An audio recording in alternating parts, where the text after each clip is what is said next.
Sky Striker overcomes all of the odds here to top a regional in California.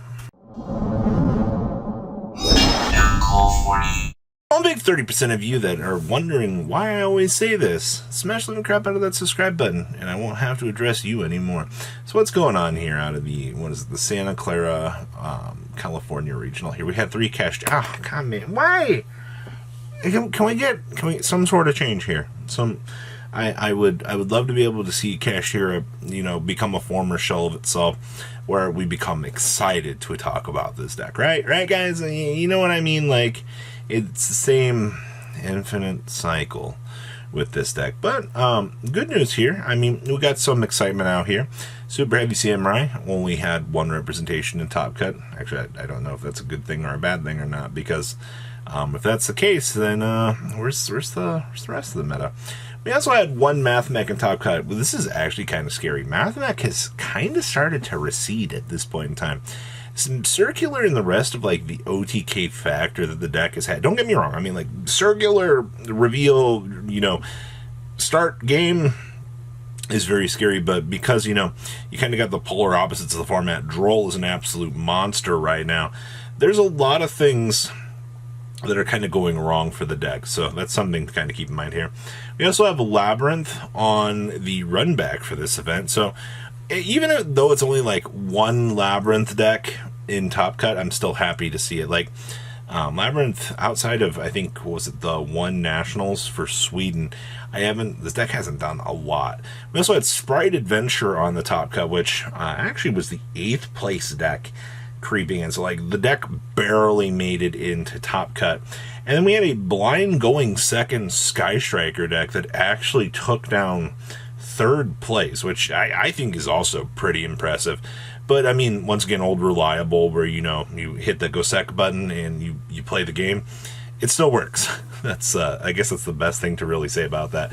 So overall, looking at your breakdown here, you got a decent amount of diversity present in the Top Cut for this event.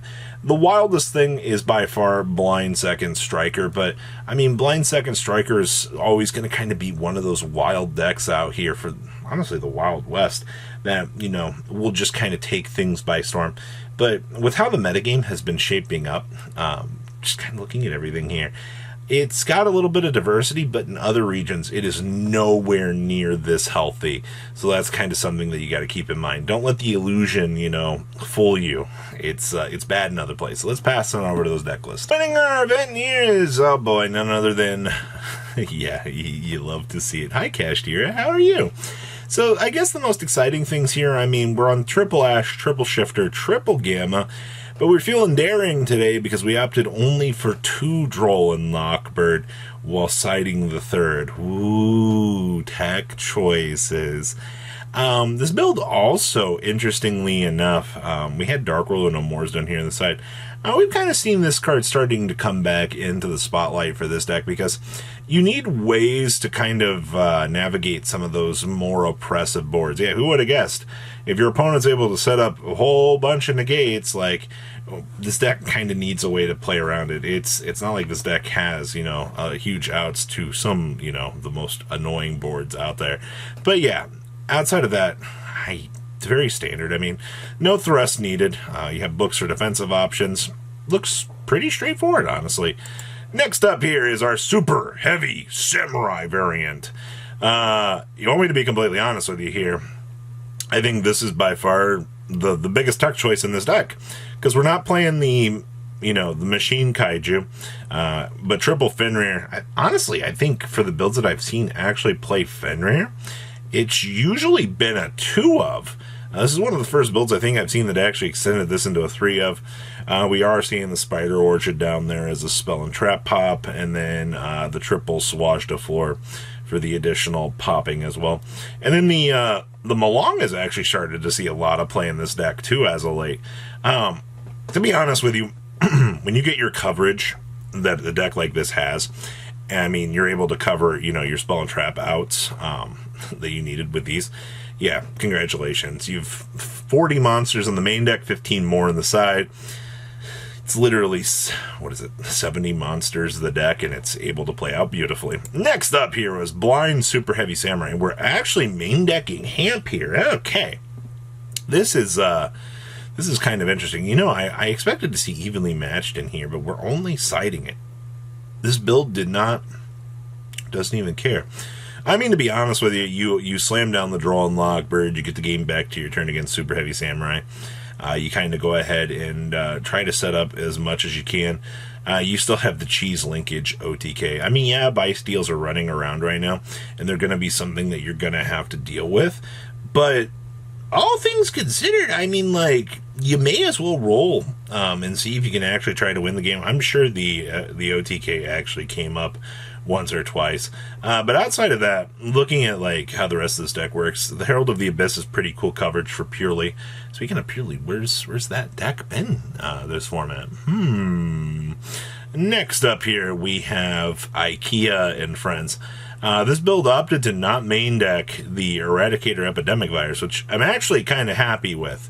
Eradicator has been sticking around in this deck for so long. I've actually just been seeing the amount of comments going, you know, Robbie, you kind of need the card.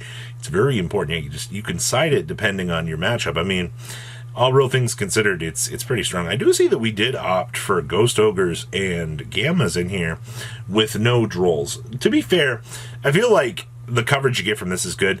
I've seen a few comments from people that don't understand why Gamma is good in this deck, which is kind of a wild concept to me, but it makes sense. And then instead of playing Pot of Prosperity, we're rolling for the draw too.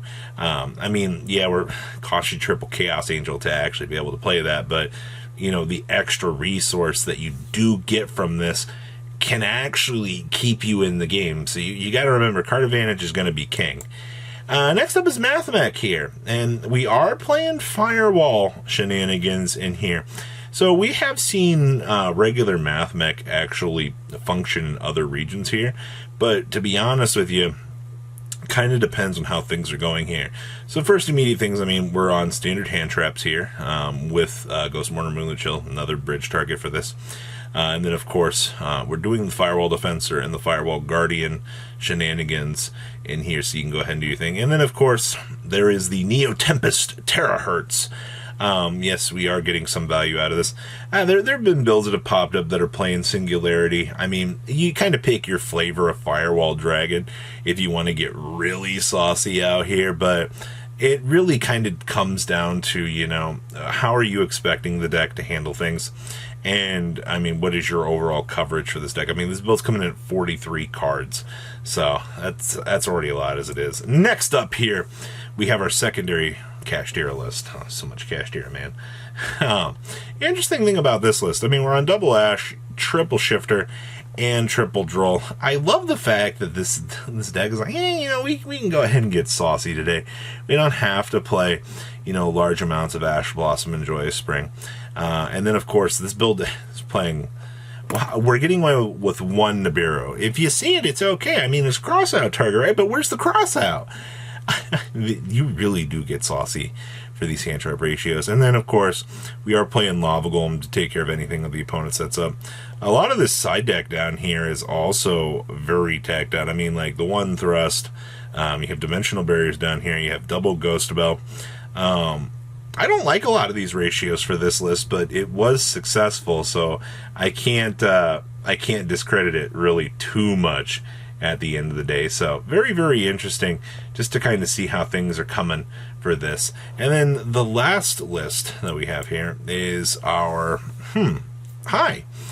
I'm glad to see that you are here, little Cap Shell and friends, because honestly, the more that we're kind of able to see, you know, adventure stuff, taking advantage of this little guy, it's always a little cool to get a free little draw for really no reason. So we are relying on the adventure package here. Standard, go ahead, toggle up, take advantage of things, and I mean, you're kind of off to the races at that point in time, right? Like, this deck just goes ahead and combos up. I see that we are getting pretty saucy down here. We are playing a Chimeratech Fortress Dragon with triple Cyber Dragon in the side deck.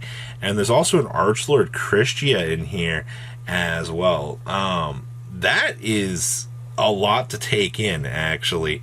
I'm actually very happy to see this. Cool ideas like this are what I love to see. So, what do you guys think about this breakdown? Please leave a comment down below, tell me what you guys think, and I'll see your beautiful faces back here later in the day, guys. Peace.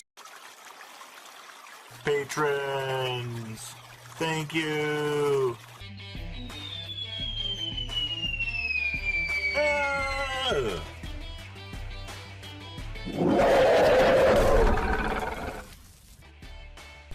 Thank you so much for watching. Check out these other videos.